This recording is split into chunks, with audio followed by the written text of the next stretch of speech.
നിങ്ങളോടൊന്നിച്ചെന്ന യേശുക്രിസ്തുവിലൂടെ പിതാവായ ദൈവത്തെ ആരാധിപ്പാൻ അവസരം ലഭിച്ചതിൽ ദൈവത്തെ സ്തുതിക്കുന്നു. I praise God for the opportunity to worship our God through our Savior Lord Jesus Christ. ഞാൻ കോട്ടയം ടൗണിലുള്ള സഭയിലാണ് ആരാധിച്ചു പോരുന്നത്. I worship the Lord together with the saints at Kottayam Town Assembly in Kerala. നമ്മുടെ സഭ എന്നുള്ളത് വേദപുസ്തകത്തിൽ പുതിയ നിയമത്തിലെ ഒരു പ്രധാനപ്പെട്ട വിഷയം തന്നെയാണ്. Church is an important topic in the Bible. യേശുക്രിസ്തുവിനോട് നമുക്ക് എത്രമാത്രം ബന്ധമുണ്ടോ അത്രമാത്രം തന്നെ സഭയോടും ബന്ധമുള്ളവരായിരിക്കണം. We have, as much as we have a relationship with Jesus Christ, we also have a relationship with the കാരണം church. സഭ തലയും ക്രിസ്തു തലയും സഭ ശരീരവുമാണ്. Because Christ is the head and the church is the body. അപ്പോൾ ക്രിസ്തുവിനോടുള്ള നമ്മുടെ ബന്ധത്തെ വെളിപ്പെടുത്തുന്നത് സഭയോടുള്ള നമ്മുടെ ബന്ധത്തിൻ്റെ അടിസ്ഥാനത്തിലാണ്. So our relationship with Christ is expressed in our relationship with the church. ഈ ക്രിസ്തുവിനോടുള്ള ബന്ധവും സഭയോടുള്ള ബന്ധവും എന്ന് പറയുന്നത് പരസ്പര പൂരകങ്ങളാണ്. And they run parallelly, our relationship with the church and the relationship with Christ. ക്രിസ്തുവിനോടുള്ള ബന്ധം അത് ഹൃദയംഗമമായ ബന്ധമാണ്. Our relationship with Christ is a heart relationship. ബാഹ്യമായ കുറെ പ്രകടനത്തിൻ്റെ ബന്ധമല്ല. It's not an expression which is outwardly. യെശയ്യാ പ്രവചനത്തിൽ ആ കാര്യം പ്രവാചകൻ ഓർപ്പിക്കുന്നുണ്ട്. And the prophet reminds us about this in Isaiah. നിങ്ങൾ അടുത്തു വന്ന് വാ കൊണ്ടും അധരം കൊണ്ടും എന്നെ ബഹുമാനിക്കുന്നു. You honor me with your lips is what the prophet said. എന്നാൽ ഹൃദയം എന്നിൽ നിന്ന് അകന്നിരിക്കുന്നുവെന്നാണ്. But your heart is far from me. ഈ വലിയ അപകടം നമ്മുടെ എല്ലാ സഭായോഗങ്ങളിലും ഉണ്ടെന്നുള്ളത് നമുക്ക് നിരാകരിക്കാൻ അല്ലെങ്കിൽ ഇല്ല എന്ന് പറയാൻ കഴിയാത്ത വിധത്തിലുള്ള ഒരു യാഥാർത്ഥ്യമാണ്. But the reality is that in our gatherings, this is also a reality. നമ്മൾ സഭായോഗങ്ങളിലൊക്കെ വരുമ്പോൾ എല്ലാവരും അല്ലെങ്കിൽ തന്നെ നാം ചെയ്യുന്ന ശുശ്രൂഷകൾ പലതും ഹൃദയത്തിൽ നിന്നാണോ എന്നുള്ളത് നാം തന്നെ പരിശോധിക്കേണ്ടത് ആവശ്യമാണ്. It is necessary that we examine that whether what we do in the church is from our heart. ദൈവ സന്നിധിയിൽ നാം ഇരിക്കുന്നു എന്ന ആ അവബോധം നമ്മെ എത്രമാത്രം ഭരിക്കുന്നുണ്ട്. How much we are ruled by the recognition of the fact that we are sitting in the presence of God. പലപ്പോഴും ഞാൻ ഒരുപാട് യാത്ര ചെയ്യുന്നയാളാണ്. I am a person who travels extensively. Kottayam സഭയിൽ കൂടുന്നതിനേക്കാൾ അധികം ശുശ്രൂഷയുള്ളതുകൊണ്ട് അനേക സഭകളിൽ ഇങ്ങനെ ശുശ്രൂഷയ്ക്കായി പോകുന്നുണ്ട്. Rather than in my home assembly, I am often in other assemblies in connection with my ministry.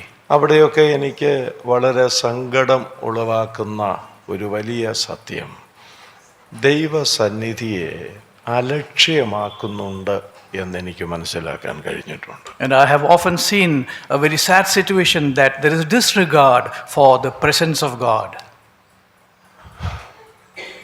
ദൈവത്തോടുള്ള ആ പ്രാർത്ഥന നടത്തിക്കൊണ്ടിരിക്കുമ്പോൾ ദൈവസന്നിധിയിൽ നിന്ന് ആ സമയത്ത് നമ്മുടെ ആവശ്യ സംഗതികൾ നിറവേറ്റാൻ പോകുന്നത് നിശ്ചയമായും ദൈവം മുൻപാകെ നീതീകരിക്കാനാവാത്ത ഒരു വലിയ തെറ്റ് തന്നെയാണ്.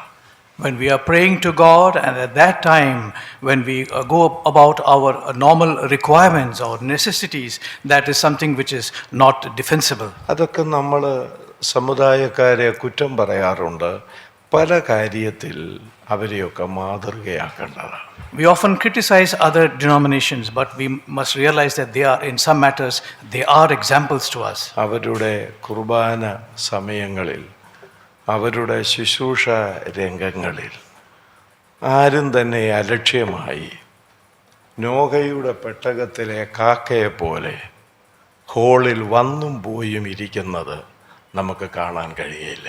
When their mass is going on and when their prayers are going on, we do not see them moving around like the crow in Noah's ark. ആ സഹോദരൻ മിനിറ്റുകളെടുത്ത് വേദനിക്കുന്നവരെയും രോഗികളെയും ഭാരപ്പെടുന്നവരെയും വചന ശുശ്രൂഷയുടെ അനുഗ്രഹം ഇതൊക്കെ ഓർത്ത് ആ മകൻ പ്രാർത്ഥിച്ചുകൊണ്ടിരിക്കുകയാണ്. The son was praying for those who are not well. He was praying for the ministry of God's word. ആ സമയത്ത് ഡോറിൻ്റെ ശബ്ദം, ചെരുപ്പിൻ്റെ ശബ്ദം കേട്ടിട്ട് ഞാനൊന്ന് കണ്ണു തുറന്നപ്പോൾ വലിയൊരു കൂട്ടം ആളുകൾ പുറത്തോട്ട് പോയിക്കൊണ്ടിരിക്കുകയാണ്. And hearing the sound of feet, when I opened my eyes, I saw several walking towards the door. നിങ്ങൾ എന്നെ ഉൾക്കൊണ്ടാലും ഉൾക്കൊണ്ടില്ലേലും എനിക്കതൊരു വിഷയമായിട്ട് ഇരിക്കുന്നില്ല. It does not matter to me whether you receive me or not. അത് ശരിയായ കാര്യമല്ല. It is not acceptable. ദൈവസന്നിധിയിലാണ് നാം വന്നിരിക്കുന്നത്. We are sitting in God's presence. ആ സന്നിധി ബോധം നമ്മെ ഭരിക്കേണ്ടത് ആവശ്യമാണ്. And that fact of presence of God must rule our hearts. നാം വന്നൊരു പ്രസംഗം നടത്തിയിട്ടൊന്നും വലിയ കാര്യമില്ല. If you come and preach a sermon, it's nothing great. നമ്മുടെ ഹൃദയമാണ് ദൈവം നോക്കിക്കൊണ്ടിരിക്കുന്നത്. God is looking at our heart. ആ സന്നിധിയെ നമ്മൾ ഒരു പ്രകാരത്തിലും അലക്ഷ്യമാക്കരുത്. അത് സ്ത്രീയാണേലും പുരുഷനാണേലും. Be it brother or sister, we must not disregard that presence, the presence of God. ഞാൻ ഓർപ്പിച്ച വിഷയം ദൈവത്തോടുള്ള നമ്മുടെ ബന്ധം ഹൃദയംഗമമായിരിക്കണം. I reminded that our relationship with God is from our heart. ദൈവം പുറമേ അല്ല നോക്കുന്നത്, ഹൃദയത്തെയാണ്. God does not look at the outward, he looks inward. അതുകൊണ്ടാണ് ദൈവം പറഞ്ഞത് യെശയ്യാവിലൂടെ, നിങ്ങൾ ഹൃദയം എന്നിൽ നിന്ന് അകറ്റിക്കൊണ്ട് വാ കൊണ്ടും അധരം കൊണ്ടും എന്നെ ബഹുമാനിക്കുക. That's why through Isaiah God said that your heart is far from me, but you honor me with your lips. നമുക്ക് വാദവരാതെ ഒത്തിരി കാര്യങ്ങൾ പറയാൻ കഴിയും. We can say many things with our ഒരു mouth. സഹോദരൻ പറഞ്ഞതിനേക്കാൾ കൂടുതൽ എനിക്ക് പറയാൻ കഴിയും. I can say more than what another brother has ദൈവം spoken. അതൊന്നും അല്ലെന്നേ നോക്കുന്നത്.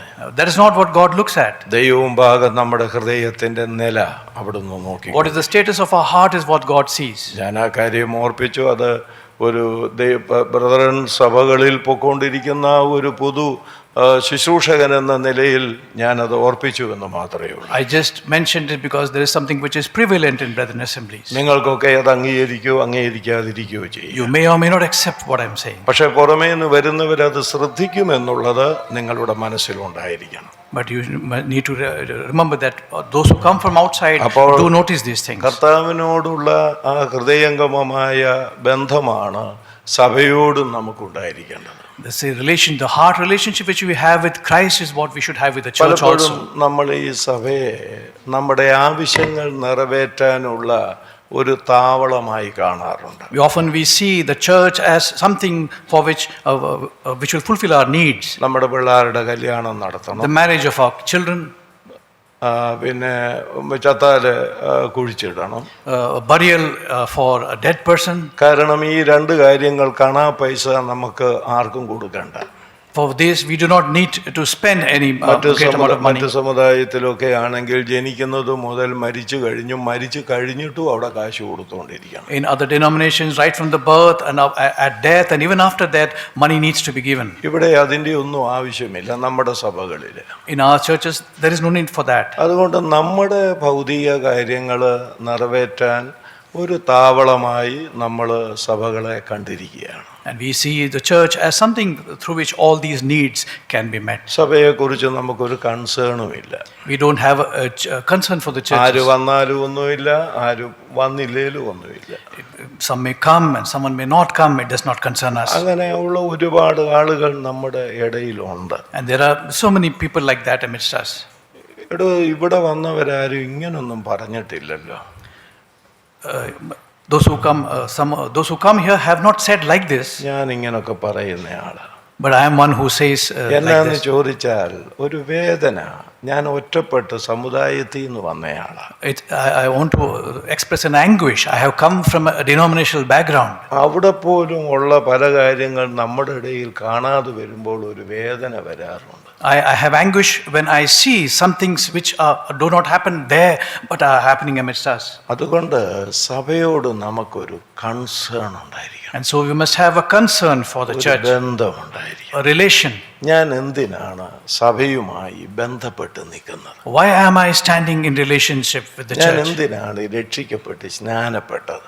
Why was I saved and baptized? ഇന്ന് പലരെ സംബന്ധിച്ചും അത് അറിയാൻ വയ്യ, അതങ്ങ് ചെയ്തു എന്ന് മാത്രമേ ഉള്ളൂ. For many, it is just something which is done without realizing or understanding what it is. അതല്ല. That is not.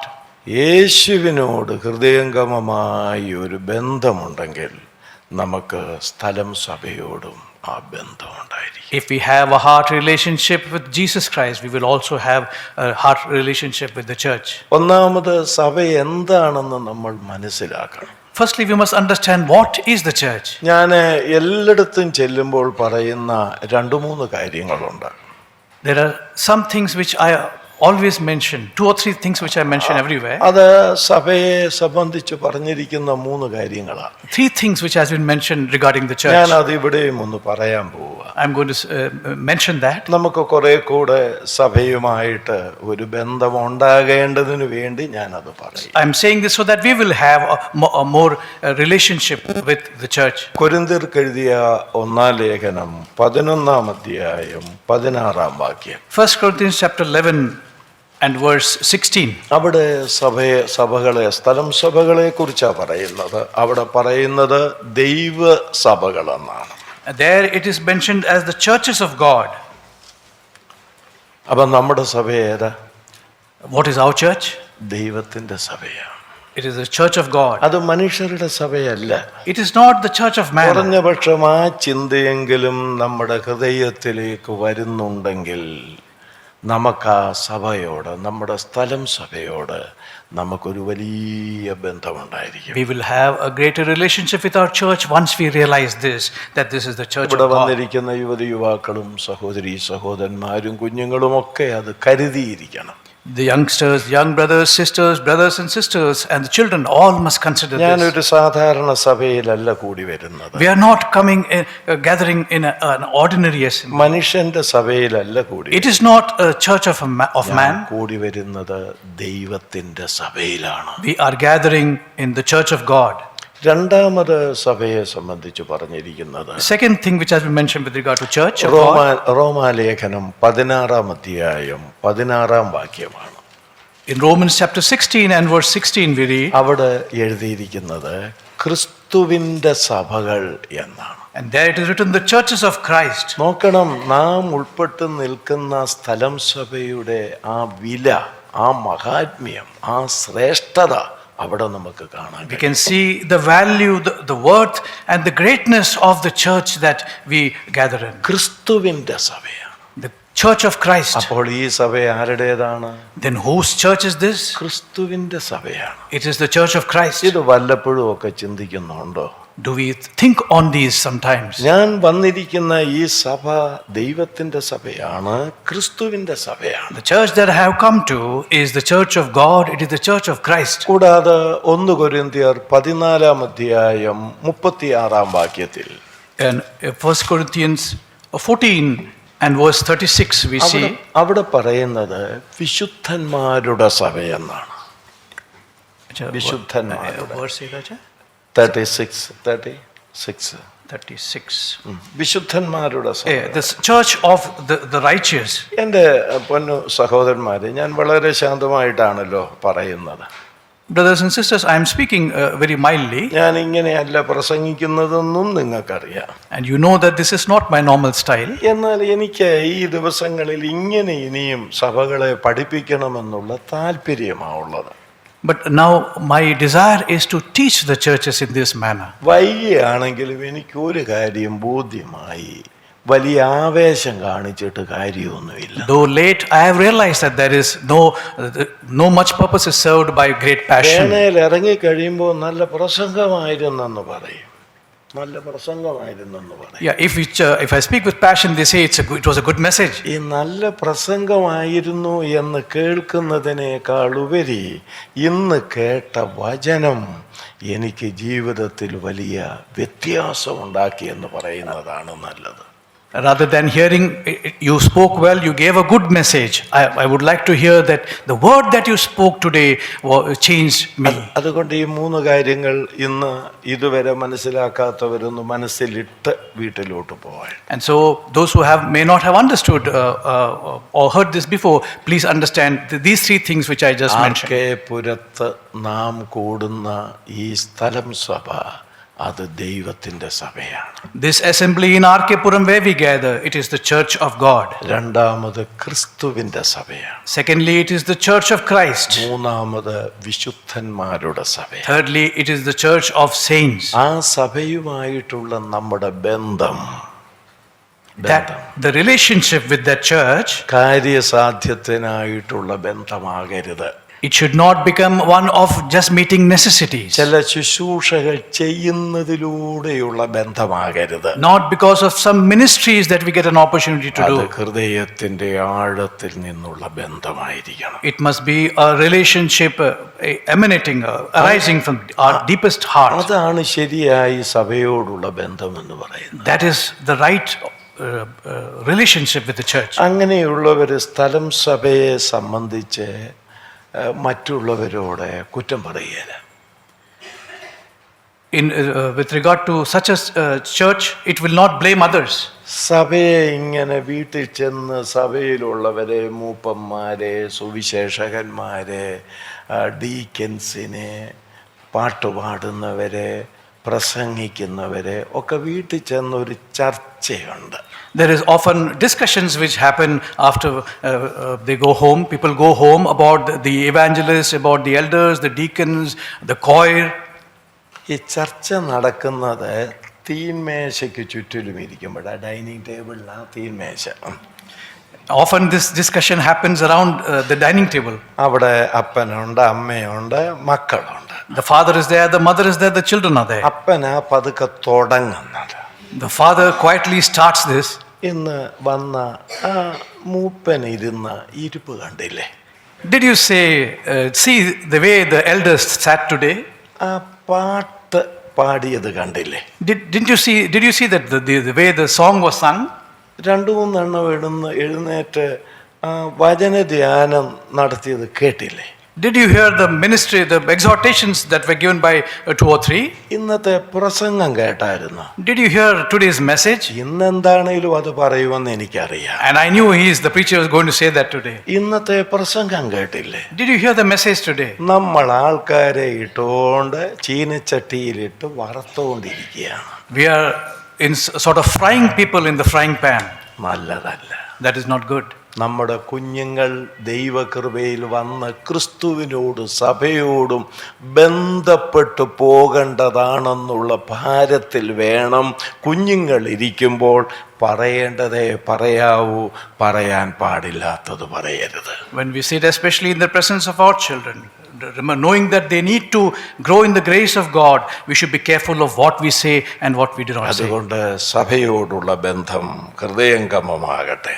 So the relationship with the church may be from our heart. പൗലോസിന് ആ ബന്ധത്തെ കുറിച്ച് വെളിപ്പെടുത്താനുള്ള ഒരു 4 കാര്യമുണ്ട്. There are 4 things which were revealed to Paul about this. അത് 2 കൊരിന്ത്യർ 11-ാം അധ്യായം മുഴുവനായിട്ടാണ്. പക്ഷേ അതിൽ നിന്ന് ഇടയ്ക്കിടയ്ക്ക് എടുത്ത് എന്താണെന്ന് ഞാൻ ഓർപ്പിക്കാൻ പോവുകയാണ്. We will look at few verses from 2 Corinthians chapter 11. അപ്പോൾ ഈ സ്ഥലം സഭയോടുള്ള ബന്ധത്തിൽ നമ്മുടെ കാഴ്ചപ്പാടുകൾക്ക് വ്യത്യാസമുണ്ടെങ്കിൽ ദൈവവചനപ്രകാരമുള്ള കാഴ്ചപ്പാടിലേക്ക് വരാൻ ഈ 4 കാര്യങ്ങളുടെ പഠനം നമുക്കിടയാക്കണം. Through the learning the 4 points that we are going to see, we will have a change in our relationship, attitude towards the church. അതിൻ്റെ 1, 2, 3 വാക്യങ്ങൾ നമുക്ക് ഒന്ന് ശ്രദ്ധിക്കാം. Let's first consider verses 1 to 3. അവിടെ 1, 2, 3 വാക്യങ്ങൾ വായിക്കുമ്പോൾ പൗലോസിന് സ്ഥലം സഭകളോടുള്ള ബന്ധത്തെ വെളിപ്പെടുത്തുന്ന 2 കാര്യങ്ങൾ അദ്ദേഹം പറയുന്നുണ്ട്. in these 3 verses, there are 2 things which he mentions regarding his relationship with the അതിൽ church. മലയാള ക്രമം അനുസരിച്ച് 2-ാം വാക്യത്തിലാണ് ഞാൻ നിങ്ങളെ കുറിച്ച് ദൈവത്തിന്റെ എരിവോടെ എരിയുന്നു. In verse 2, part 1, we read, "For I am jealous for you with godly jealousy." ഇവിടെ പൗലോസിന് സഭയുമായിട്ടുള്ള ബന്ധത്തെ വെളിപ്പെടുത്തുന്ന ഒരു പ്രയോഗമാണ്. There is one term which is used here, which is showing Paul's relationship with the church. എന്താണ് അവിടെ പറയുന്നത്? What has been mentioned here? ഞാൻ നിങ്ങളെ കുറിച്ച് എരിയുന്നു. I am jealous for you. സഭയെ കുറിച്ച് എരിയുന്ന ഒരു പൗലോസിനെ നാം ഇവിടെ കാണും. One who is jealous for the church. ഈ എരിയുക തീഷ്ണത എന്ന് പറയുന്നത്, അതെ, തീഷ്ണത എന്ന് പറയുന്നതും അത് തന്നെയാണോ? ആ പദം തന്നെയാണോ?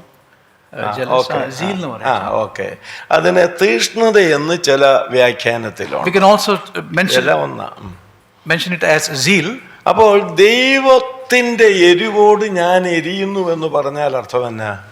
What he's mentioning here, that I am with godly jealousy or zeal, I am zealous for you. What does it mean? ദൈവം സഭയെ കുറിച്ച് എരിയുന്നത് എങ്ങനെയാണോ അങ്ങനെ തന്നെ പൗലോസ് സഭയെ കുറിച്ച് എരിയുന്നു. Just like how the God is zealous for the church, Paul is also zealous for the church. ദൈവത്തിനുള്ള എരിവ് പോലെയാണ് സഭയെ കുറിച്ച് പൗലോസിനുള്ള എരിവ്.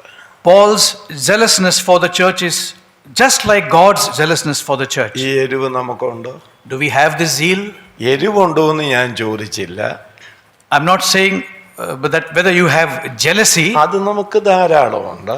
That we have in plenty. എന്നാൽ ഈ എരിവ് നമുക്കുണ്ടോ എന്നാ ചോദിച്ചത്. I'm asking whether this jealousy. നാം ഉൾപ്പെട്ട് നിൽക്കുന്ന സഭയെ കുറിച്ച് നമുക്ക് എരിയാൻ കഴിയുന്നുണ്ടോ? The assembly that we are part of, are we jealous for that? നമ്മുടെ കർത്താവ് സഭയെ കുറിച്ച് എരിഞ്ഞപ്പോൾ അവിടുന്ന് എന്തായി എന്നുള്ളത് എബ്രായ ലേഖനം 12-ാം അധ്യായത്തിന്റെ 1 മുതൽ 3 വരെയുള്ള വാക്യങ്ങളിൽ കാണുന്നുണ്ട്. In Hebrews chapter 12 verses 1 to 3, we see what the Lord did when he was jealous about this church. അവിടെ എബ്രായ ലേഖനക്കാരൻ എഴുതിയിരിക്കുന്നത് അവന്റെ മുൻപിലുള്ള സന്തോഷം ഓർത്തിട്ട് അപമാനം അലക്ഷ്യമാക്കി ക്രൂശിനെ സഹിച്ചുവെന്നാണ്. And we see that for the joy that was set before him, he endured the cross, despising the shame. സഭയെക്കുറിച്ചുള്ള ക്രിസ്തുവിന്റെ എരിവിനെ കുറിച്ച് പറയുന്ന ഒന്നാമത്തെ കാര്യം അത് സഭ യേശുവിന്റെ മുൻപിലുള്ള സന്തോഷമായിരുന്നു. And to know that God's jealousy for the church, the first thing we need to see is that the church was in front of Christ. എൻ്റെ പ്രിയപ്പെട്ട സഹോദരി സഹോദരന്മാരെ, നമ്മുടെ മുൻപിലുള്ള സന്തോഷം എന്താ? Dear brothers and sisters, what is the joy that is before us? അത് നിങ്ങൾ തന്നെ വിലയിരുത്തിയാൽ മതി. ഞാൻ സർവജ്ഞാനി അല്ലല്ലോ നിങ്ങളുടെ ഹൃദയത്തിലെ കാര്യം അറിയാൻ. I do not know what is in your hearts. It is for each one to examine. എൻ്റെ മുൻപിലുള്ള സന്തോഷം എന്താ? What is the joy that is before me? ദൈവത്തിന്റെ എരിവോട് നാം സഭയെക്കുറിച്ച് എരിയുന്നെങ്കിൽ ദൈവത്തിന്റെ മുൻപിലുള്ള സന്തോഷം സഭയായതുപോലെ നമ്മുടെ മുൻപിലുള്ള സന്തോഷം സഭയായിരിക്കും. If we have the same jealousy as God has, then like the church was in front of God, for us also our joy will be the church. യേശുവിന്റെ മുൻപിലുള്ള സന്തോഷം സഭയായതുകൊണ്ട് എന്താ സംഭവിച്ചെന്നറിയാമോ? ഈ സഭയ്ക്കു വേണ്ടി അനുഭവിക്കേണ്ടി വന്ന അപമാനത്തെ അലക്ഷ്യമാക്കി. Because the joy that was set before him was the church. What Christ did is that he despised the shame. അത് ശ്രദ്ധിച്ചില്ല. He did not consider it. അതിനെ നിസ്സാരമാക്കി. He treated this, he despised it. ആ അപമാനത്തെക്കാൾ വലുതായിട്ട് എൻ്റെ യേശു കണ്ടത് എന്നെയും നിങ്ങളെയുമാണ്. More than that shame, what he saw is you and me. അതാണ് എരിയുക, തീഷ്ണതപ്പെടുക എന്ന് പറയുന്നത്. That is what is meant by being jealous. നമ്മൾ ഈ അപമാനം സഭയ്ക്ക് വേണ്ടി സഹിക്കുമോ? Do we suffer shame for the church? ഇപ്പൊ ഞാൻ ഈ സഭയിലെ ആളാണെന്ന് ഇരിക്കട്ടെ. If I am a member of this church, ഞാൻ ഇങ്ങനെ പ്രസംഗിക്കുകയും ക്ലാസ് എടുക്കുകയും ചെയ്യുമ്പോൾ when I am preaching and taking classes in this manner, സഹോദരന്മാര് എന്നെ വിമർശിച്ചെന്നിരിക്കട്ടെ, and let's say that the brothers criticize me, എന്നെ നിന്ദിച്ചെന്നിരിക്കട്ടെ, they insult me, ഞാൻ എന്ത് ചെയ്യും? what will I do? നമ്മുടെയൊക്കെ സ്വഭാവം അനുസരിച്ച് ഇങ്ങനെ പറയും, According to our nature, this is what we will say. ഇനി ആരാന്ന് വെച്ചാൽ പ്രസംഗിക്കുകയോ ക്ലാസ് എടുക്കുകയോ ചെയ്തോ, ഞാൻ ഇനി ഒന്നിനുമില്ല. I am not going to do anything. Whoever wants to take class or preach can do it. അതാണ് നമ്മൾ ചെയ്യുന്നത്. That is what we do.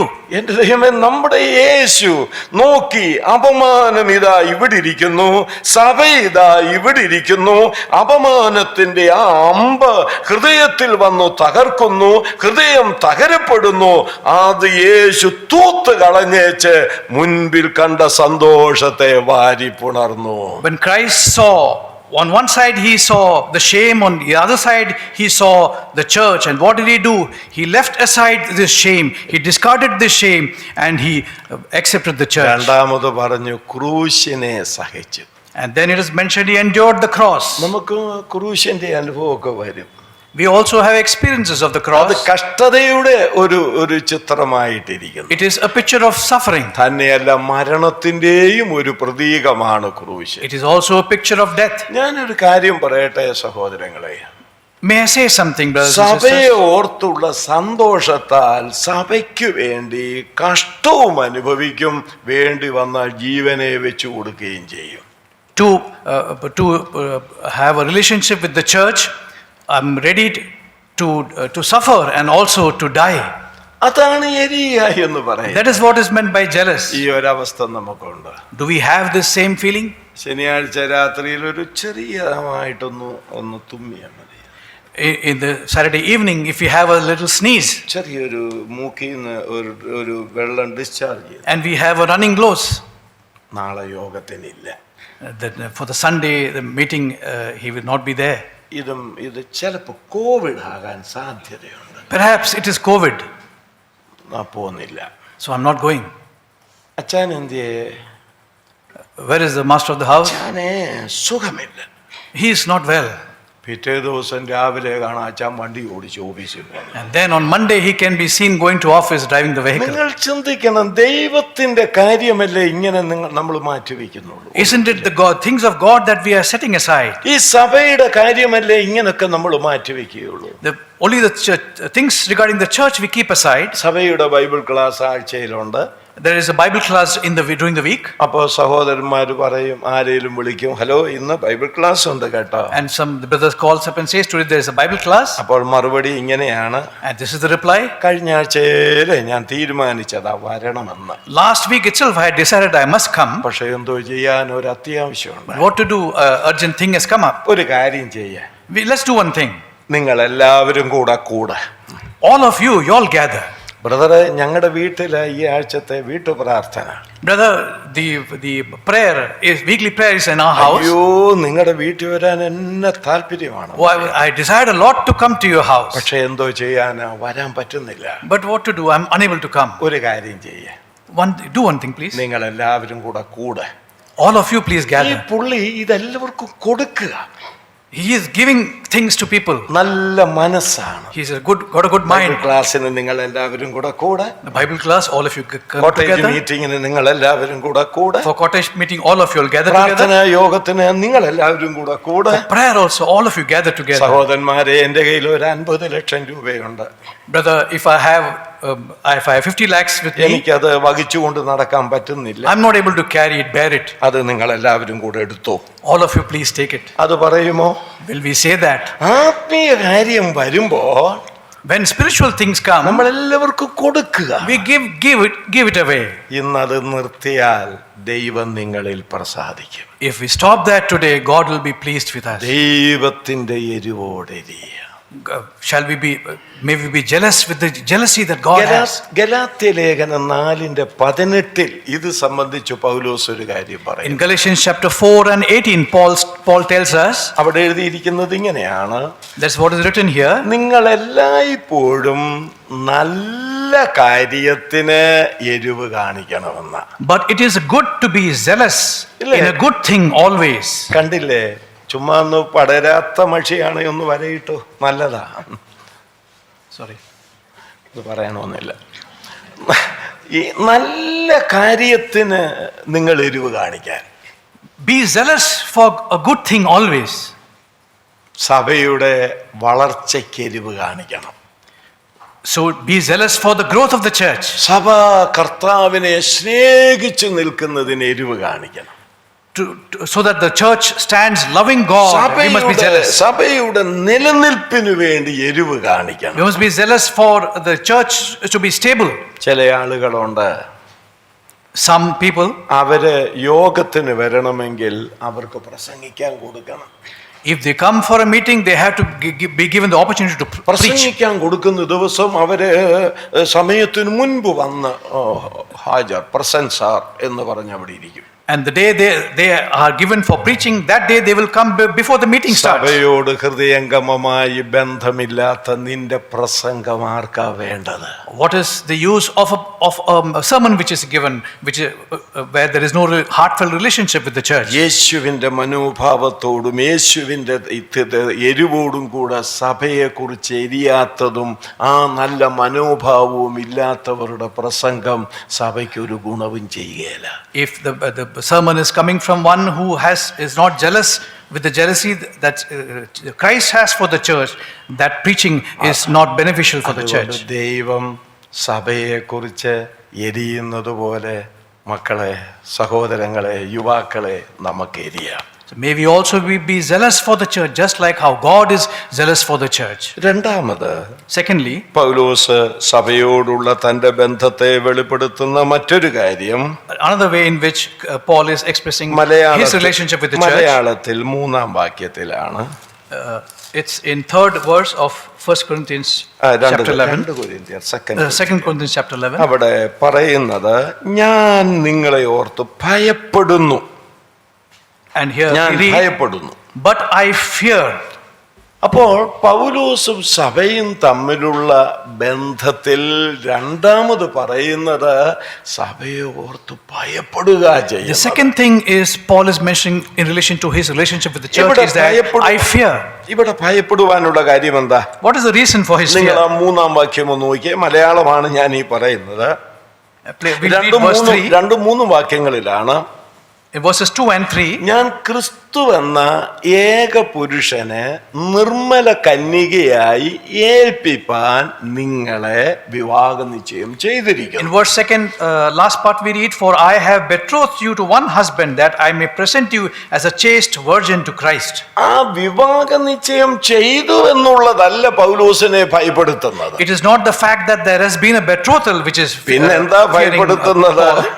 But what is his fear? സർപ്പം ഹവ്വായെ ഉപായത്താൽ ചതിച്ചതുപോലെ നിങ്ങളുടെ മനസ്സ് ക്രിസ്തുവിനോടുള്ള ഏകാഗ്രതയും നിർമ്മലതയും വിട്ടു വഷളായി പോകുമോ എന്നാണ് പൗലോസ് ഭയപ്പെടുന്നത്. His fear is in verse 3 we read, but I fear lest somehow, as the serpent deceived Eve by his craftiness, so your minds may be corrupted from the simplicity that is in Christ. പൗലോസിന്റെ ഭയം എന്നാ? What is his fear? പൗലോസിന്റെ ഭയം സഭ ഉപദ്രവിക്കപ്പെടുമോ എന്നുള്ളതല്ല ഭയം. Paul's fear is not that the church will be persecuted, സഭ പീഡിപ്പിക്കപ്പെടുമോ എന്നുള്ളതല്ല അദ്ദേഹത്തിന്റെ ഭയം. not that the church would be troubled. ഈ അനുകൂല സാഹചര്യങ്ങളിലും പ്രതികൂല സാഹചര്യങ്ങളിലും ഈ സഭ ജീവിക്കുമ്പോൾ ക്രിസ്തുവിനോട് വിവാഹ നിശ്ചയം ചെയ്തിരിക്കുന്നതിൽ നിർമ്മലമായി പോകുമോ എന്നുള്ളതാണ് ഭയം. His fear is that in these circumstances, which can be favorable, which may not be favorable, his fear is that they may be corrupted from the simplicity that is in Christ. എന്റെ വാത്സല്യ സഹോദരി സഹോദരന്മാരും യുവതി യുവാക്കളുമായുള്ളവരെ, Beloved brothers and sisters, young brothers and ഈ sisters, സഭയെ ക്രിസ്തുവിനോട് വിവാഹ നിശ്ചയം ചെയ്തിരിക്കുകയാണ്. Christ, church has been betrothed to Christ. ആകാശമേഘങ്ങളിൽ യേശു വെളിപ്പെടുമ്പോൾ ആ വിവാഹം നടക്കാൻ പോവുകയാണ്. The marriage is going to take place when he is going to be revealed in the cloud. അതുവരെ സഭ ഭൂമിയിലാണ് ഇരിക്കുന്നത്. Till then the church is on earth. വഷളായി പോകാനും ക്രിസ്തുവിനെ വിട്ട് വഷളായി പോകാനുള്ള എല്ലാ സാധ്യതയും ഈ ലോകത്തുണ്ട്. There is every possibility in this world that the church may be corrupted and depart from the simplicity that is in ആ Christ. ഒരു ബോധ്യത്തോടുകൂടെ വേണം സഭ ഭൂമിയിലായിരിക്കേണ്ടത്. With this thought, the church should be on earth. ഇവിടെ ഇദ്ദേഹം ഭയപ്പെടുന്ന ഈ വഷളായി പോകുമോ എന്ന് ഭയപ്പെടാനുള്ള കാരണം എന്താണ്? And what is the fear, the reason for which corruption, he's fearing the corruption? ആ കാരണം 4-ാം വാക്യത്തിൽ പറയുന്നുണ്ട്. And we read that in verse 4. ഒരുത്തൻ വന്നു മറ്റൊരു യേശുവിനെ പ്രസംഗിക്കുന്നു, For if he who comes preaches another Jesus, വേറൊരു ആത്മാവിനെ കുറിച്ച് പഠിപ്പിക്കുന്നു, or if you receive a different spirit, വേറൊരു സുവിശേഷത്തെ കുറിച്ച് പഠിപ്പിക്കുന്നു, or a different gospel is എന്ന് preached. പറഞ്ഞാൽ അതിനർത്ഥം എന്താണ്? What is the meaning of this? പൗലോസ് പഠിപ്പിച്ച യേശുവിനെതിരെയുള്ള മറ്റൊരു യേശുവിനെ പഠിപ്പിക്കുന്നു. If another Christ is presented other than the Christ which Paul had taught about, പൗലോസ് പഠിപ്പിച്ച സുവിശേഷത്തിന് എതിരായിട്ടുള്ള സുവിശേഷം പഠിപ്പിക്കുന്നു. if there is another gospel which is opposite to the gospel that Paul had taught them about, പൗലോസ് പഠിപ്പിച്ച പരിശുദ്ധാത്മാവിനെതിരെയുള്ള മറ്റൊരാത്മാവിനെ കുറിച്ച് പഠിപ്പിക്കുന്നു. and if another spirit is taught about other than what Paul had taught, ഇന്നും നമ്മുടെ സഭകൾ നേരിടുന്ന പ്രശ്നം അതല്ലേ? isn't that the problem that our churches are facing? ഇന്ന് സഭകളിൽ എന്തെല്ലാം ഉപദേശങ്ങളാ വരുന്നെന്നറിയാമോ? What all teachings are creeping into the church? പുറമേ നിന്നുള്ള ഉപദേശം എല്ലാം നമ്മുടെ ആളുകൾ ഇങ്ങോട്ട് കൊണ്ടുവരികയാണ്. All the teachings from outside and doctrines are being brought into the church by ഞങ്ങളുടെ people. കോട്ടയത്ത് ചെറുതും വലുതുമായ ഒരുപാട് സഭകളെന്ന് ഞാൻ പറയത്തില്ല, സഭകളെന്ന് പറയപ്പെടുന്ന സഭകളുണ്ട്. In Kottayam there are so many so-called churches, കുറെ മാസങ്ങൾക്ക് മുമ്പ് മറ്റൊരു സഭ അവിടെ വന്നു. and there was one church established some months നിങ്ങളൊക്കെ ago. നമ്മുടെ സോഷ്യൽ മീഡിയയിലൂടെ വായിച്ചു കാണും. You may have seen it on social media, അതിന്റെ പേര് ഗേറ്റ് ചർച്ച് എന്നാണ്. and the name of the church is Gate Church. മലയാളത്തിൽ പറഞ്ഞ പടിവാതിൽ സഭ gate church. It's called the Gate Church. ഈ ഗേറ്റ് ചർച്ച് ഞാൻ ഓർക്ക് എന്തെല്ലാം പേരാ ഉള്ളത്. I was thinking, how did this name come about? ഞാൻ ഈ പണ്ട് ഹൈ റേഞ്ചിലായിരുന്നു, അപ്പൊ അവിടെ ഇതുപോലൊരു സഭയുണ്ടായിരുന്നു, ഓപ്പൺ ഡോർ എന്നാണ്. When I was in the high range area in Kerala, there was an open church. പക്ഷെ ഞായറാഴ്ച ഡോർ ഓപ്പൺ ചെയ്യത്തുള്ളൂ. But they used to open the door only on Sunday. അപ്പൊ അങ്ങനൊക്കെ സഭകളാണ്. These are the kind of gate churches. ചർച്ചിന്റെ ഉപദേശം എന്താണെന്നറിയാമോ? What is that teaching of this Gate Church? നമ്മൾ ഇന്നത്തെ ദുരുപദേശങ്ങൾ മനസ്സിലാക്കി അതിനോട് ചെറുത്ത് നിൽക്കാൻ ദൈവവചനം പഠിക്കണം. To stay away from this wrong doctrine, we must study God's word. ഇവരുടേത് ആദ്യത്തെ ആ 4 സുവിശേഷങ്ങൾ സഭയ്ക്കുള്ളതല്ല, അത് യഹൂദനുള്ളതാണ്. They say that the first 4 gospels, they are not meant for the church, they are meant for the Jew. അത് പുതിയ നിയമത്തിൽ ഉൾപ്പെടുന്നതുമല്ല. And they are not do not form part of the New Testament. അത് പഴയ നിയമത്തിന്റെ ഒരു ഭാഗമായിട്ടാണ് ഇരിക്കുന്നത്. They are a part of the Old Testament. രണ്ടാമത് അവർ പഠിപ്പിക്കുന്നത്, Secondly, they teach അപ്പോസ്തല പ്രവൃത്തി 2:47 പറഞ്ഞിരിക്കുന്ന സഭ അത് ക്രിസ്തീയ സഭയല്ല. the church which is mentioned in Acts chapter 2 and verse 47, it is not the church, അത് Christian church. യഹൂദ സഭയാണ്. It is the Jewish church. മൂന്നാമത്തെ അവരുടെ ദുരുപദേശം, The third wrong doctrine they have, ഇപ്പോൾ ദൈവരാജ്യമാണ്. currently we are in God's kingdom. നാലാമത് പഠിപ്പിക്കുന്നത്, And fourthly, Mathai 28:19-20 വാക്യങ്ങള് സഭയ്ക്കുള്ളതല്ല. and Matthew chapter 28 verses 19 and 20 do not apply to the church. അത് യഹൂദനുള്ളതാണ്. It is for the Jew. മനസ്സിലാകുന്നുണ്ടോ? Do we understand? കേട്ടിട്ട് വല്ലതും തോന്നുന്നുണ്ടോ? Are we able to grasp it? ഇതെല്ലാമാണ് ഇപ്പൊ പഠിപ്പിച്ചുകൊണ്ടിരിക്കുന്നത്. This is what is being taught now. ഈ കഴിഞ്ഞിടെ നമ്മുടെ ഏതോ ഒരു സഭയില് ഒരാൾ എഴുന്നേറ്റു പഠിപ്പിച്ചു. And this was taught in one of our churches. One person got up and taught it. കർത്തൃമേശ ഈ അപ്പത്തിന്റെ ശേഷിപ്പുണ്ടല്ലോ, And there is the bread and the which remains after the communion. മോൻ പ്രാർത്ഥിച്ചപ്പോൾ അത് പ്രാർത്ഥിച്ചോ എന്ന് എനിക്ക് ഓർമ്മയില്ല.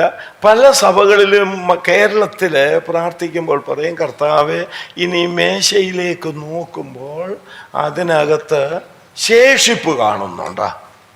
Yeah. It is in many churches. It is prayed that when we look to the table, there is some bread which is left. അതുകൊണ്ട് അനേക അവിശ്വാസികളെ ഞങ്ങൾ ഇതിന്റെ ഭാഗവാക്കുകളാക്കി. So please make some unbelievers, bring them to the church so that they can take part of it. ഈ പ്രാർത്ഥന കൊണ്ട് ഒരു ഉപദേശം അങ്ങ് സ്ഥാപിച്ചു. And through this one doctrine was established. ബാക്കി വരുന്നതെല്ലാം അവിശ്വാസിക്കുള്ളതാണ്. All the rest that is remaining is for the unbeliever. മനസ്സിലായി? എന്തൊക്കെ പഠിപ്പിക്കലാണുള്ളത്. These are the kind of teachings. ഞാന് പറയട്ടെ, ഒരു കാര്യം അങ്ങ് പറയുക, നമ്മള് വെറുതെ കുറച്ച് പ്രസംഗം നടത്തിയിട്ട് കാര്യമില്ലെന്നേ. I just want to say that just simple preaching will not serve much purpose. താടിക്കും കൈയും കൊടുത്തിരിക്കുന്ന കുഞ്ഞു വിചാരിച്ചാലും കുഞ്ഞിനൊരു പ്രസംഗം നടത്താം. The child who is sitting there, he can also give, if he thinks so, he can give a message. ഗൂഗിളുള്ളിടത്തോളം കാലം പ്രസംഗിക്കാം. As long as Google is there, we can preach messages. ഒന്ന് കുത്തി കൊടുത്താൽ മതിയെന്നേ. We just have to press a button. ഇങ്ങനെ ചെറുപറാന്ന് വരും. And it comes. അതിനകത്തൊന്ന് ഒരു 10 എണ്ണം എടുത്താ പോരെ. If you take 10 out of that, isn't it sufficient? വീണ്ടും ആവർത്തിച്ചു പറയുന്നു, പ്രസംഗമല്ല സഭയ്ക്കിപ്പോൾ ആവശ്യം, ഉപദേശം പഠിപ്പിക്കുക എന്നുള്ളതാണ് ആവശ്യം. Again, I want to reiterate that it is not the preaching we need, but we need the teaching of doctrine for the church. അടിസ്ഥാന ഉപദേശം എത്ര പേർക്കറിയാം? The foundational doctrines, how many of us know? ഒത്തിരി പറയാനുണ്ട്, സമയമായി, ഞാൻ അവസാനിപ്പിക്കാൻ പോകുകയാണ്. Because of time, I'm cutting short here. അപ്പോൾ ഇവിടെ ഈ ദുരുപദേഷ്ടാക്കന്മാര് വന്ന് ദുരുപദേശം പഠിപ്പിച്ചു കൊണ്ടിരിക്കുകയാണ്. And here the false teachers are coming and they are teaching wrong doctrines. ഇത് കേട്ടിട്ട് വചനത്തിൽ നിന്ന് മാറി ക്രിസ്തുവിനോടുള്ള ഏകാഗ്രത ഇവർക്ക് നഷ്ടപ്പെടുമോ എന്നുള്ളതാണ് ഈ ദൈവദാസൻ ഭയപ്പെടുന്നത്. And the fear is that hearing all this wrong doctrine, those who are coming and teaching, his fear is that they will be corrupted from the simplicity that is in Christ. സഭയുടെ ആത്മീയ നേതൃത്വത്തിന് ഈ ഭയം ആവശ്യമാണ്. The leadership of the church needs this fear. ഇദ്ദേഹം മറ്റൊരു കാര്യത്തെ കുറിച്ച് ഓർത്ത് ഭയപ്പെടുന്നുണ്ട്. There is another fear that he has. ഇതേ അധ്യായത്തിന്റെ ഒന്ന് മറിച്ചാൽ മതി, 12-ാം അധ്യായം ഇതേ ലേഖനത്തിന്റെ In 2 Corinthians chapter 12, അതിന്റെ 21-ാം വാക്യത്തിൽ പറയുന്നത് ഒന്ന് കേട്ടുകൊള്ളുക. verse 21. അതിന്റെ 20 മുതലാണ് വായിക്കേണ്ടത്. താഴ്ത്തുക. പാപം ചെയ്തിട്ട് തങ്ങൾ പ്രവർത്തിച്ച അശുദ്ധി, ദുർനടപ്പ്, ദുഷ്കാമം എന്നിവയെക്കുറിച്ച് മാനസാന്തരപ്പെടാത്ത പലരെയും ചൊല്ലി ഖേദിപ്പാനും സംഗതി വരുത്തുമോ എന്ന് ഞാൻ ഭയപ്പെടുന്നു. Chapter 20, verse 20. For I fear lest when I come I shall not find you such as I wish, and that I shall be found by you such as you do not wish, lest there be contentions, jealousies, outbursts of wrath, selfish ambitions. ഇവിടെ ഇദ്ദേഹം ഭയപ്പെടുന്നത് എന്തിനാ? സഭയിൽ മാനസാന്തരപ്പെടാത്ത ആളുകളെ കുറിച്ച് ഭയപ്പെടുകയാണ്. And he is fearful of those who are not converted in the church. സകലവിധ പാപങ്ങളും ചെയ്യുന്നവർ അവിടെയുണ്ട്. There are those who are doing all kinds of sin. നമ്മൾ അറിയുന്നില്ലെന്നേ ഉള്ളൂ, നമ്മുടെയൊക്കെ സഭകളിൽ ഒളിഞ്ഞും തെളിഞ്ഞും ഒക്കെ അശുദ്ധിയിൽ ജീവിക്കുന്ന ആളുകൾ ഉണ്ടെന്നേ ഉണ്ട്. And there are, we see often in our churches, secretly and openly, those who are living in sin. പണ്ട് കാലത്ത് അവരെയൊക്കെ കണ്ടുപിടിക്കാൻ ബുദ്ധിമുട്ടില്ലായിരുന്നു. Earlier time, it was not difficult to spot these people. വളരെ യൗവനത്തിന്റെ ചെറുപ്രായത്തിൽ പ്രസംഗിക്കാൻ പോകുമ്പോഴൊക്കെ ആ ഹോളിൽ നിന്നാ മതി ഈ പാപം ചെയ്ത് പിന്മാറ്റത്തിൽ ഇരിക്കുന്ന ആളുകളെ കണ്ടുപിടിക്കാൻ വളരെ എളുപ്പമാണ്. In my young days, when I used to preach, when I used to stand in the hall and see, it was able to see those who are living in sin. അവരെല്ലാം ഇത് പിറകിലത്തെ ബെഞ്ചിലേ ഇരിക്കത്തുള്ളൂ. They were all sitting at the back benches. ഓർക്കുന്നില്ലേ, അന്നത്തെ സഭകളിലൊക്കെ ബെഞ്ചുകളാ, ചാരുബെഞ്ചില്ല, വെറും ബെഞ്ചാ എന്ന് വെച്ചാൽ ചാരില്ലാത്ത ബെഞ്ചാ. അതുകൊണ്ട് ഒരെണ്ണം ഉറങ്ങത്തില്ലായിരുന്നു. So what used to happen in the old times, we had only benches without backrest, and when they used to sit, they could not sleep. കാര്യം ഉറങ്ങിക്കഴിഞ്ഞാൽ ഒന്നുകിൽ പുറകോട്ടടിക്കും, ഇല്ലെങ്കിൽ മുന്നോട്ടടിക്കും. Because if you sleep, they either fall backwards or forwards. ഇതിപ്പോ നല്ല സൗകര്യമാണ്. This is more convenient. ഇതിനേക്കാൾ നല്ല സൗകര്യം ഇപ്പോൾ വാങ്ങിച്ചിടുന്ന കസേര കുറെ കൂടി ഇങ്ങനെ ചാരിയിരിക്കും. And nowadays we have more convenient chairs which lean backwards. ആ ചാരി ഇരുന്നു കൊണ്ടാ പാടുന്നത് സാഷ്ടാംഗം വീണു പാദത്തിൽ എന്നുള്ള പാട്ട് പാടും. And sitting on the reclining chair is being seen that I fall prostrate and worship you. അപ്പൊ ഞാൻ ആ കാലത്ത് നോക്കിയപ്പോ പുറകിലത്തെ ബെഞ്ചിൽ ഇങ്ങനെ 3-4 പേര് ഒരനക്കൂലതുണ്ട് ഈ ഇരിപ്പാ. And when I saw people were sitting there motionless with folded hands. കണ്ണു തുറക്കണമെങ്കിൽ ഒടുവിൽ ആശീർവാദം പറയണം. And only when the benediction is mentioned, they opened their eyes. അന്ന് കണ്ടുപിടിക്കും പിന്മാറ്റക്കാരായി. And that is, you could spot who was those who were backsliding. ഇപ്പൊ കണ്ടുപിടിക്കാൻ ബുദ്ധിമുട്ടാ. And now it is difficult. അവരിൽ പലരും മുന്നിൽ വന്നിരിക്കും. Because some of them are sitting in the front. അവരായിരിക്കും കൂടുതൽ പാട്ട് പാടുന്നത്. And they are the ones who sing most. അവരെഴുന്നേറ്റ് പ്രാർത്ഥിക്കും. They will get up and pray. അവര് സ്തോത്രം ചെയ്യാൻ ഒരുങ്ങിയാൽ 5 മൈൽ അകലെ വീടാണേലും 2 ചായ കുടിച്ചേച്ച് വരാനുള്ള നേരവുമുണ്ട്. And when they pray, there is a time, they take long time for praying. സമയത്തും കാലത്തും എൻ്റെ പൊന്നുമോനെ ഒരു പ്രാർത്ഥനയോ സ്തോത്രം നിർത്തുമോ? And some of these prayers are very long. ഈ വചനധ്യാനത്തിന് എഴുന്നേറ്റാൽ ഞാൻ പറയട്ടെ, അങ്ങേറ്റം ഒരു 5 മിനിറ്റിന് താഴെ ഒരു 4 മിനിറ്റ്സ് മതി, 4 മിനിറ്റ് മതി. 4 മിനിറ്റ് മതി എന്ന് കർത്തൃമേശയ്ക്ക് വചനധ്യാനത്തിന്. Okay. For exhortation is only 4 minutes is actually required. ഇത് 4 എടുക്കുന്നത്, 10 മിനിറ്റ് ഒക്കെയായി എടുക്കുന്നത്. But often 10 minutes are taken. അപ്പൊ 3 പേരുടെ സമയം മോഷ്ടിച്ചെടുക്കുകയാണെന്നൂടെ ഓർക്കണം. And that is robbing time from 3 people. അത് തെറ്റാണ്.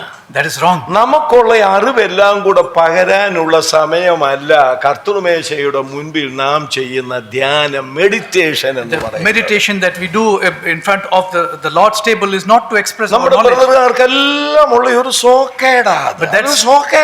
That's a disease that brethren have. അതിനൊക്കെ വ്യത്യാസം വരണം. ഈ ട്രഡീഷനായി ചെയ്തുകൊണ്ടിരിക്കുന്ന കുറെ പണികളുണ്ട്, അതൊക്കെ ഒന്ന് മാറ്റണമെന്ന്. ഇതൊക്കെ വളർന്നു വരിക, അതുങ്ങൾക്ക് കൂടെ ഒരു interest വരണമെന്നേ. But we must change it so that at least the new generation they can see a change. ഇതേതും തോട്ടത്തിൽ കയറി അവിടുത്തെ പഴത്തെ കുറിച്ച് പറഞ്ഞ് പിന്നുള്ള തോട്ടം മുഴുവൻ കയറി വെളിപ്പാട് പുസ്തകത്തിലെ ജീവവൃക്ഷത്തിന്റെ തോട്ടത്തിൽ കൂടെ കയറി 2 പഴവും കൂടെ പറിച്ചേച്ച് വന്നേച്ച് അവരിയ്ക്കത്തുള്ളൂ. Right from Genesis to Revelation, the garden in Genesis, the garden in Revelation, and all these things are covered. ഈ വചനധ്യാനം കൊണ്ട് എന്താ സംഭവിക്കേണ്ടത്? What is supposed to happen? നമ്മുടെ ഹൃദയത്തിൽ ദൈവസ്നേഹം നിറയപ്പെടണം. God's love for God must fill our hearts. ക്രൂശിന്റെ ധ്യാനം നമ്മുടെ ഉള്ളിലുണ്ടാകണം. And the scene of the cross must come before us. കർത്തൃമേശയോട് അടുക്കുന്ന സമയത്ത് നമ്മളെ തന്നെ ശോധന ചെയ്യാനുള്ള ഒരു അവസരമാക്കി It must be an മാറണം. opportunity to examine ourselves before we take part in the table. ഇതിനെല്ലാം കൂടെ ഈ 50 വർഷം കൊണ്ട് ഞാൻ പഠിച്ചത് പറയാം, 4 മിനിറ്റ് മതി. For all this, when based on my experience of past 50 years, only 4 minutes is required. അപ്പോൾ ഞാൻ പറഞ്ഞതിന്റെ സാരം, ഈ ഭയപ്പെടേണ്ടവരെ നമ്മൾ ഭയപ്പെടണം. The summary of what I am saying is, what we have to fear, we have to മുട്ടുമേ fear. നിൽക്കണമെന്നേ. We must fall on our knees. ഞാൻ ഒറ്റ ചോദ്യം, ഇയാൾ കുറെ നേരമായി ചോദിക്കാൻ തുടങ്ങിയിട്ടെന്ന് നിങ്ങൾ പറയും, എങ്കിലും ഒറ്റ ചോദ്യം ഞാൻ ചോദിക്കുക. You may say that I have been asking many questions, but I want to ask one more question.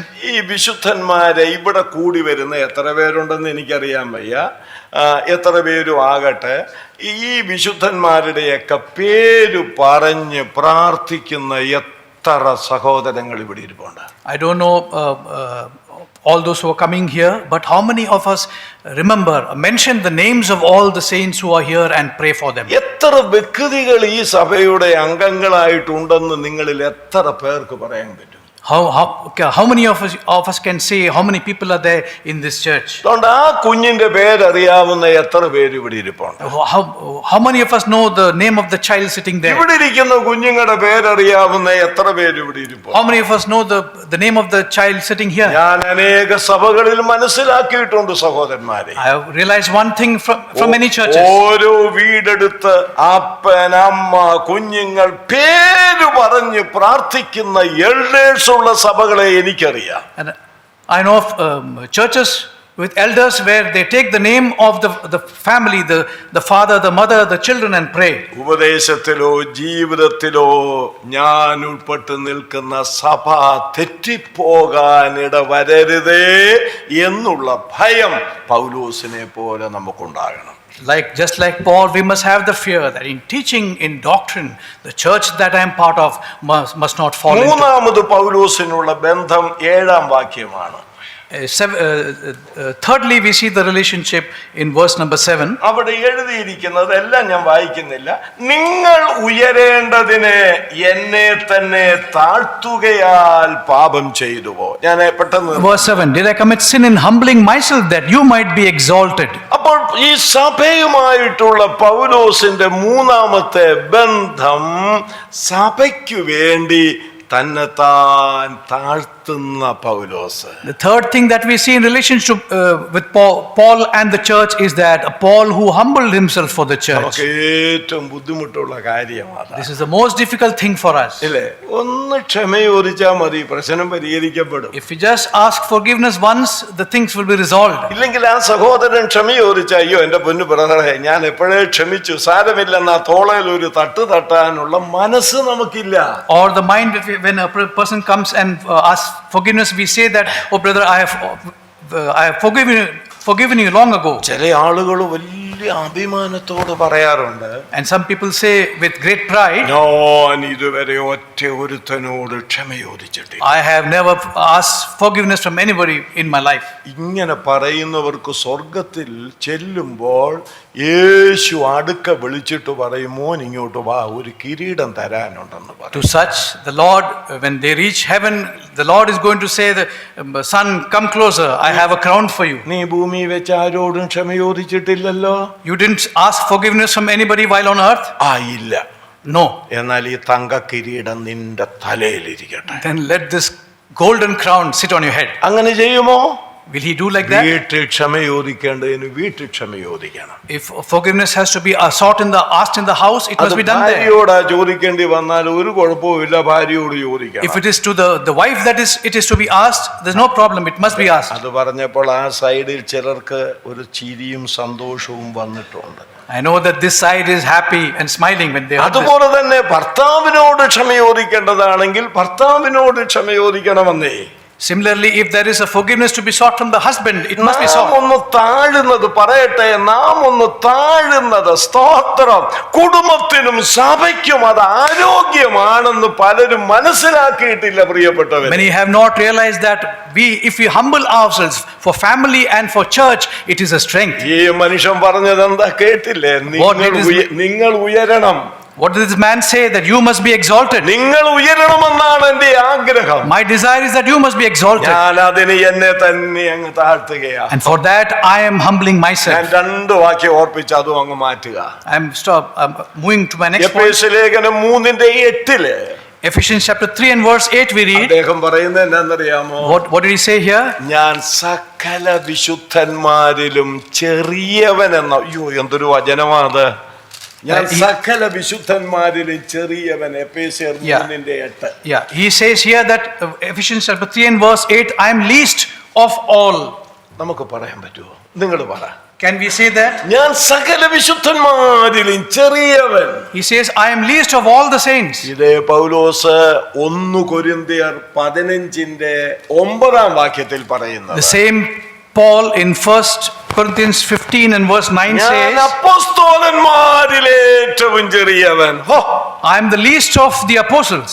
ഈ മനുഷ്യൻ പറയാ, ഞാൻ അപ്പോസ്തലന്മാരിൽ ഏറ്റവും ചെറിയവൻ, സകല വിശുദ്ധന്മാരിലും ഏറ്റവും ചെറിയവൻ. ഇവിടെ പറയുകയാണ്, കൊരിന്ത്യരെ നിങ്ങൾ ഉയരേണ്ടതിന് ഞാൻ എന്നെ തന്നെ താഴ്ത്തുക. He is saying that I am the least of the saints, I am the least of the apostles, and then he is saying that because you should be exalted, I humble myself. ദൈവം സഹായിക്കട്ടെ. May God help us. ഏറ്റവും ഒടുവിലായി 28 വാക്യം. Finally, verse 28. അവിടെ എനിക്ക് എടുക്കാൻ ആഗ്രഹിക്കുന്ന വാക്യത്തിലേക്ക് വരികയാണ്. സർവ സഭകളെയും കുറിച്ചുള്ള ചിന്താഭാരം എന്നവിടെ പറയുന്നു. In verse 28 we read, my deep concern for all the churches. സർവ സഭകളെ കുറിച്ചുള്ള ചിന്താഭാരം. The deep concern for all the churches. പൗലോസ് സഭയെ കുറിച്ച് ചിന്താഭാരമുള്ള ആളാണ്. He was a person who had deep concern for the churches. നമുക്ക് എന്തിനെ കുറിച്ചാ ചിന്താഭാരം? What do we have concern about? ചില ആളുകൾ പറഞ്ഞ് കേട്ടിട്ടുണ്ട്, I have heard some people say, എൻ്റെ ബ്രദറെ ഇന്നലെ കടന്നിട്ട് ഉറക്കം വന്നില്ല. Brother, yesterday I slept, I could not sleep. അതെന്നാ ഉറങ്ങാഞ്ഞേ? Why didn't you sleep? പിള്ളേരുടെ കാര്യം ഓർത്ത്. I was thinking about my children. അതുങ്ങൾക്ക് പരീക്ഷയാണ്. They have exams. കഴിഞ്ഞ പ്രാവശ്യം എല്ലാം B+ ആയിരുന്നു. Last time they got all B+. എങ്ങനെങ്കിലും ഇപ്പൊ A+ കയറ്റണം. Somehow they have to be brought to A+. പിന്നെ വേറെയും പ്രശ്നങ്ങളുണ്ട്. Other problems also there. നമ്മുടെ ഉറക്കം കെടുത്തുന്നത് ഈ വിഷയങ്ങളൊക്കെയാണ്. These are the things that cause us sleepless nights. ഞാൻ ഒരു ദൃഷ്ടാന്തം കൂടെ പറഞ്ഞ് അവസാനിപ്പിച്ചു. I will close with one illustration. വളരെ വർഷങ്ങൾക്ക് മുൻപ് പത്തനംതിട്ടയിലെ ഒരു മ്യൂസിക് ഫെസ്റ്റ് നടന്നു. There was a music fest long ago in Pathanamthitta. അന്നത്തെ പ്രസംഗകര് ഞാന്, തിരുവട്ടാർ കൃഷ്ണൻകുട്ടി, വേറെ ഒരാളും കൂടെ ഉണ്ട്. 3 ദിവസത്തെ. Several preachers were there, including me and Brother Krishnankuti. ഞാൻ പ്രസംഗിക്കാൻ ചെല്ലുന്ന ദിവസം കണ്ണൂർ ജില്ലയിൽ നിന്നൊരു സഹോദരൻ അവിടെ വന്നിട്ടുണ്ട്. കാരണം പുള്ളിയുടെ മകളെ അവിടെയാണ് കൊടുത്തിരിക്കുന്നത്. So one brother from Kannur had come there because his daughter was married here. ഇയാൾ അവിടെ കൂടിയിരിക്കുന്ന സഭയെന്ന് പറയുന്ന ഒരു വലിയ സഭയാണ്. ഒത്തിരി അംഗങ്ങളുള്ള സഭയാണ്. He comes from a very large church assembly. ഇദ്ദേഹം ഞാൻ നോക്കിയപ്പോൾ മുമ്പ് കണ്ടതിനേക്കാൾ കൗളുമൊക്കെ ഒട്ടി ഒരു ക്ഷീണം പുള്ളിക്ക് കണ്ടു. And when I saw him, he was in a shriveled condition. He looked weak. ഞാൻ അദ്ദേഹത്തോട് ചോദിച്ചു, So I asked him, ക്ഷീണമുണ്ടല്ലോ, you look weak. അസുഖം വല്ലതും ആണോ? Do you have any illness? ആ പുള്ളി പറഞ്ഞത് എന്നാന്നറിയാമോ? And what did that brother say? നമ്മുടെ ഹൃദയം തകരണം ആ പ്രയോഗം.